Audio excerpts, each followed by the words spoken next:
Deux frères ont grandi dans la même maison, partagé les mêmes parents, fréquenté les mêmes écoles et eu les mêmes opportunités. Même leurs carrières étaient similaires, et tout au long de leur vie active, ils ont gagné presque le même salaire, au centime près. Pourtant, arrivé à 65 ans, l'un des frères a pris sa retraite avec 1,4 million d'euros d'investissement, une maison entièrement payée et une liberté financière totale. Il passe ses hivers en vacances, aide à payer les frais universitaires de ses petits-enfants et ne regarde jamais les prix sur le côté droit du menu au restaurant. L'autre frère, en revanche, a pris sa retraite avec seulement 190 000 euros d'économie, un crédit immobilier sur lequel il reste 12 ans à payer et une anxiété financière constante. Sa pension ne couvrant pas ses dépenses, il travaille à temps partiel. La nuit, il fixe le plafond, calculant comment il va pouvoir payer à la fois sa taxe foncière et ses médicaments le même mois. Les mêmes gènes, la même éducation, le même potentiel de revenus, mais deux fins totalement différentes.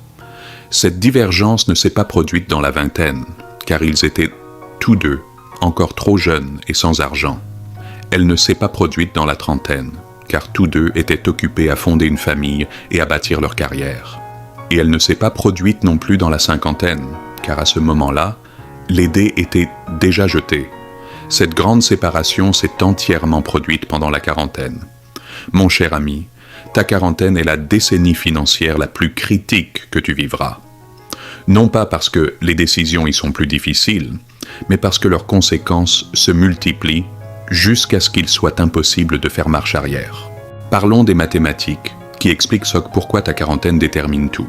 Ces 10 ans sont le point d'intersection de 3 grandes forces financières qui ne se réuniront à aucune autre étape de ta vie.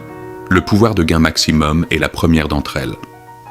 Pour la majorité des professionnels, les revenus atteignent leur maximum entre 40 et 55 ans. Bien que les grosses augmentations de salaire de la trentaine ralentissent, l'argent net que tu perçois est au niveau le plus élevé de ta vie. Donc, la plus grande matière première pour bâtir une fortune se trouve absolument dans cette période. Quelqu'un qui gagne 123 000 euros à 45 ans peut économiser beaucoup plus en valeur absolue qu'à n'importe quel autre moment de sa carrière. Le temps restant pour les intérêts composés est une autre grande force. À 40 ans, il te reste encore 20 à 25 ans avant la retraite. C'est suffisamment de temps pour que l'argent se multiplie par 4 sur les marchés. L'argent que tu investis à 42 ans travaille beaucoup plus fort et plus durement que l'argent investi à 52 ans. Le levier du temps est, pour la dernière fois, en ta faveur. La stabilisation des dépenses est l'ultime force. Lorsque tu atteins la quarantaine, beaucoup de grosses dépenses ont atteint leur sommet ou ont commencé à baisser. La maison est achetée, la garde-robe professionnelle est constituée, les meubles sont complets. Cette accalmie crée une marge de liquidité que tu n'avais pas dans la trentaine. Toi qui m'écoutes, la vraie question est, cet argent libéré, ira-t-il dans des investissements ou sera-t-il utilisé pour gonfler ton style de vie? La personne qui saisit cet alignement bâtit une fortune colossale. Celle qui le manque, en revanche, se heurte à un mur mathématique infranchissable. Alors, quelles sont ces décisions critiques qui séparent une retraite confortable d'une retraite stressante? La décision liée au logement est absolument la première d'entre elles. Mon cher ami, la quarantaine apporte souvent l'envie d'agrandir ou de luxifier sa maison. Les enfants ont grandi. Il faut une plus grande maison où tu te dis « J'ai réussi, je dois avoir une maison qui le reflète ». Cela peut être la décision financière la plus destructrice de ta vie. Passer d'une maison de 350 000 euros à une maison de 600 000 euros ne signifie pas seulement payer 1 500 à 2 000 euros de plus par mois. Cela signifie que cet argent ne sera pas investi pendant 25 ans. Cette grande maison te coûtera 1 million d'euros à la retraite. La décision liée au véhicule est tout aussi dangereuse. La berline pratique est remplacée par un véhicule de luxe.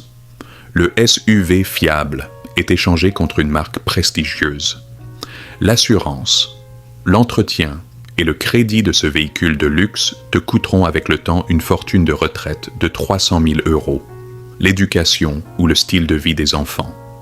C'est l'épreuve la plus émotionnelle. Esprit libre, la quarantaine correspond aux années les plus chères pour élever des enfants. Des prêts massifs sont contractés pour des universités prestigieuses ou les comptes de retraite sont vidés. Les deux reviennent à hypothéquer la retraite des parents pour financer l'éducation des enfants. Alors que les enfants obtiennent leur diplôme avec toute leur carrière devant eux, les parents entrent dans la cinquantaine avec des économies épuisées et ruinées.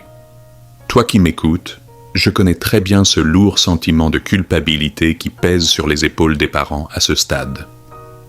Lorsque d'autres familles autour de toi achètent parfois les derniers téléphones à leurs enfants, les emmènent dans des vacances ostentatoires, ou les envoient dans les écoles privées les plus chères, tu penses que dire non fait de toi un mauvais parent.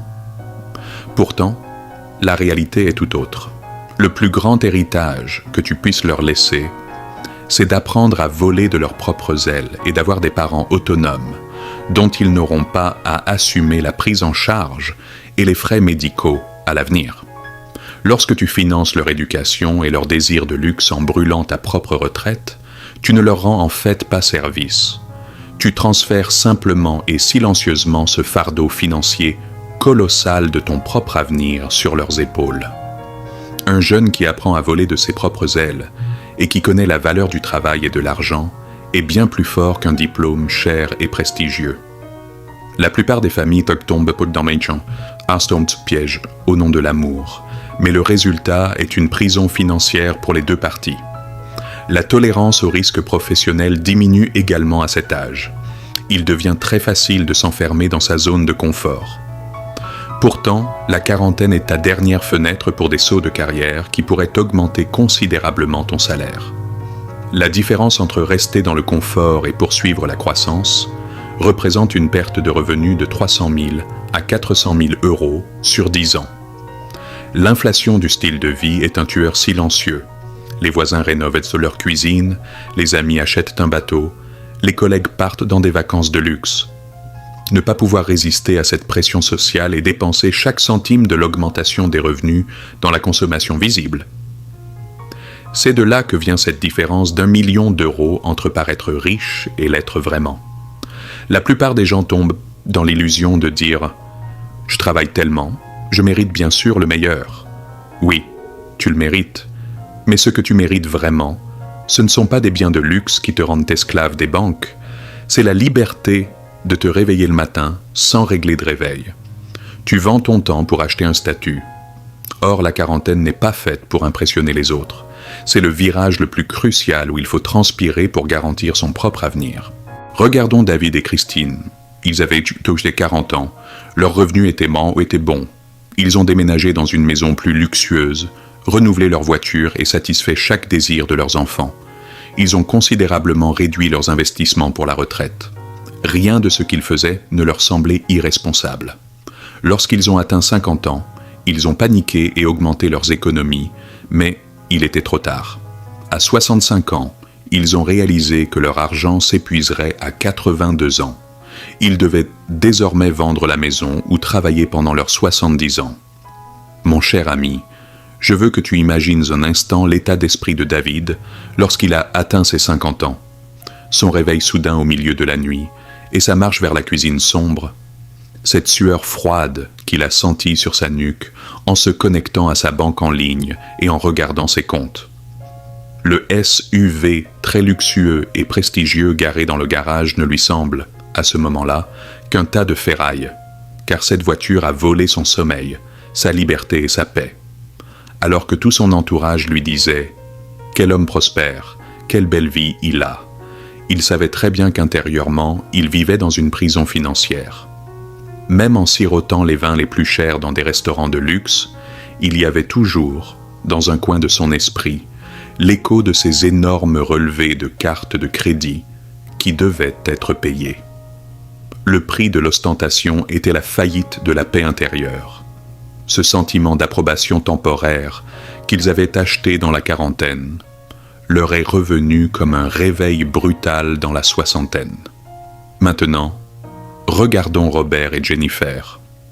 Leurs revenus et leur situation étaient initialement les mêmes qu'eux, mais ils ont refusé de déménager dans une maison beaucoup plus grande.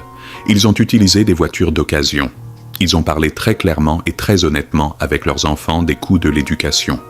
Tout au long de leur quarantaine, ils ont nagé à contre-courant de la vie de luxe de leur entourage. Le résultat ? À 65 ans, ils possédaient 1,65 million d'euros. Leur maison était payée. Leur souci d'argent avait définitivement disparu pour toujours. Imagine la victoire invisible mais colossale dans la vie de Robert. Alors que ses voisins renouvelaient leur voiture tous les 2 ans, il ne s'est jamais senti inférieur en conduisant sa propre voiture modeste d'occasion. Sais-tu pourquoi ? Parce qu'il était au volant de sa propre vie, pas de celle de la banque. Lorsqu'il posait sa tête sur l'oreiller le soir, il ressentait ce confort unique et indescriptible de savoir que même s'il était renvoyé de son entreprise le lendemain, son niveau de vie ne serait pas ébranlé d'un iota. Alors que ses amis cherchaient une fausse satisfaction en partageant des photos de vacances de luxe sur les réseaux sociaux, Robert sirotait son café dans son propre jardin, sachant que l'argent de ses investissements travaillait pour lui jour et nuit, même pendant son sommeil. Au lieu de porter un faux masque de richesse et d'attendre les applaudissements des autres, il a choisi de bâtir une fortune invisible et d'acheter sa propre liberté.